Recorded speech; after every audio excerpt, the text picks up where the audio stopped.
పండంటి బిడ్డను కనమ్మా.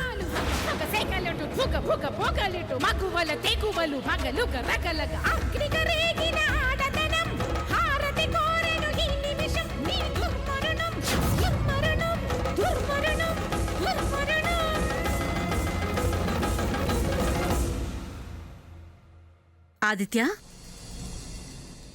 ధరణికి నీ చేత్తో స్వీట్ పెట్టి అమ్మాయి నోరు తీపి చేయి బాబు.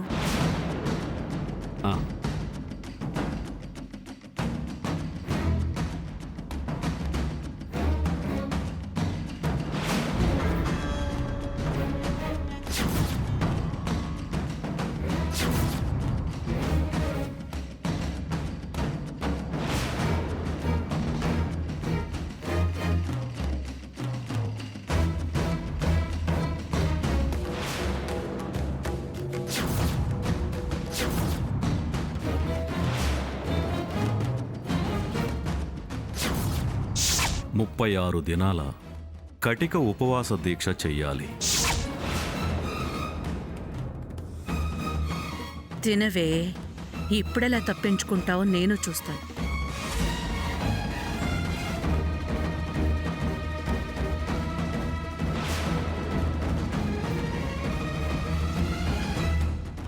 తిందరణి.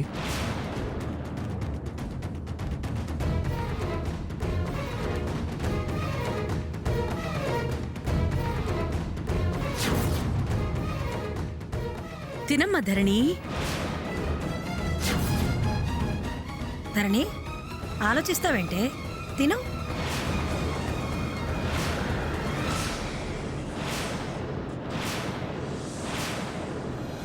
నాకేమవుతో నాకేమవుతో నాకేమవుతో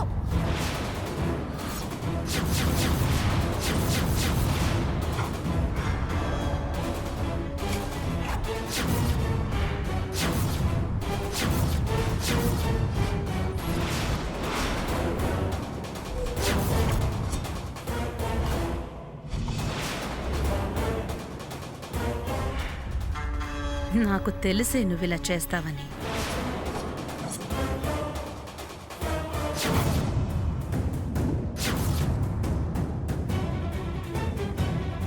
ధరణి, నాకు ఈ సీమంతం వద్దని చెప్తుంటే మీకు అర్థం కదా?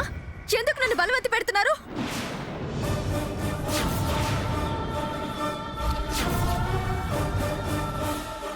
ధరణి, ఏంటిది? నీకేమైనా పిచ్చి పట్టిందా? అవును, పిచ్చే పట్టింది. నేను పిచ్చిదాన్నే. చాలా. ధరణి, ఏం మాట్లాడుతున్నావు నువ్వు? అల్లుడు గారు ఎంతో ముచ్చటపడి చేస్తున్న సీమంతం ఇది. ఎందుకు ఇలా చేస్తున్నావు? నా ఇష్టం అని చెప్తున్నాను కదా, మధ్యలో నువ్వెందుకు మాట్లాడుతున్నావు?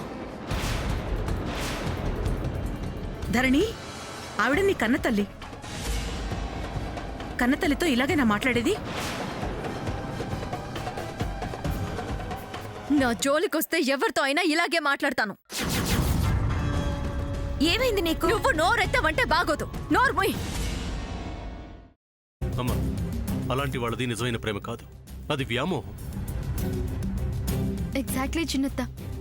నిజంగా ప్రేమించుకున్న వాళ్ళు అలా చేయరు. ఎంత మనసు విరిగిపోతే కన్న కూతుర్ని పట్టుకొని మా దృష్టిలో చచ్చిపోయా ఉంటుందా తల్లి? అది సరే అమ్మా, తన కూతురుతో తన మాట అనేటప్పుడు ఆమె మాటల్లో వ్యథ, కళ్ళల్లో బాధ గమనించావమ్మా? పెద్దబాబుకు బర్త్డే విషెస్ చెప్పు కూడా వెళ్ళాం కదా. ఊరికే ఎలా కాలిపోతుంది? మంట పెడితేనో పడితేనో తగలబడుతుంది.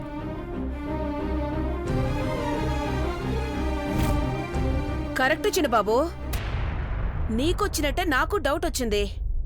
పార్వతే షర్టును తగలబెట్టిందనుకుంటా.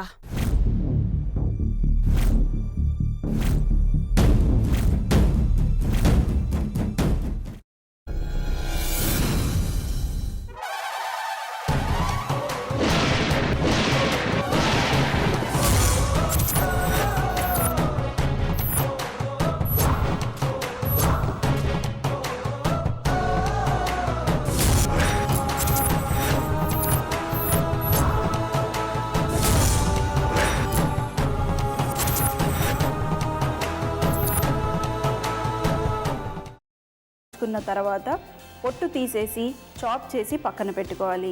ఒక ప్యాన్లో కొద్దిగా నూనె వేడి చేసి అందులో ఆవాలు, మినప్పప్పు, శనగపప్పు, కరివేపాకు, సన్నగా తరిగి పెట్టుకున్న ఉల్లిపాయలు వేసుకుని 1 నిమిషం పాటు వేయించుకోవాలి. ఆ తర్వాత కాల్చి కట్ చేసి పెట్టుకున్న వంకాయని కూడా అందులో వేసుకుని బాగా మిక్స్ చేసి బౌల్లోకి ట్రాన్స్ఫర్ చేసుకుని అందులో తగినంత చిక్కటి పెరుగు లేదా పల్చటి పెరుగు వేసుకుని మిక్స్ చేసి అన్నంతో కానివ్వండి, చపాతీతో కానివ్వండి సర్వ్ చేసినా చాలా బాగుంటుంది.